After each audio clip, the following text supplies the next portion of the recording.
Tando आदमलंग government Lal Nehru निज़ामानी higher secondary school में सकाफती दिहाड़े के हवाले से तकरीब मुनक़िद कई वई। तकरीब में हर तरफ़ सकाफती रंग निर्वार थी विया ऐं हर रंग सकाफती नज़र अचण लगो।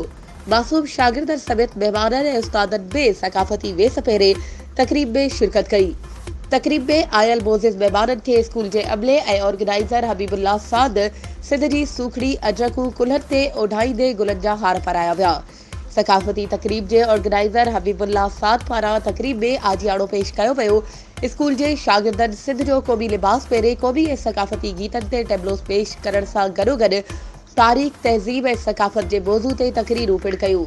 तकरीब में मुख़्तलिफ़ स्कूलनि मां आयल शागिर्दनि पिणु मज़ाहिया समेत सकाफती टेबलोस पेश कया। तकरीब में चेयरमैन यूनियन काउंसिल कुंभ नाड़ू रईस मक़बूल निज़ामानी समेत ॿियनि वॾे अघ में शिरकत कई। सकाफती तकरीब में स्कूल जा शागिर्द औरत उस्ताद ऐं शागिर्दियाणियूं पिणु शरीक हुयूं। तकरीब में शागिर्दनि के गैर निसाबी सरगर्मियुनि के हवाले से भरपूर तफ़रीह फ़राहम करण सां गॾु उन्हनि खे तालीम की अहमियत पाबण पिणु तकरीरूं करायूं वयूं। आख़िर में महफ़िल मौसीक़ी मुनक़िद कई वई। उन मौक़े ते सीनियर सहाफ़ी आशिक़ हुसैन साद, प्रोफेसर याद हुसैन शेख, ज़ुहैब आचर ख़ासकेली, नानक राम सेजवाणी, हाजी अनवर सुबरो ऐं ॿिया पिणु शरीक हुआ।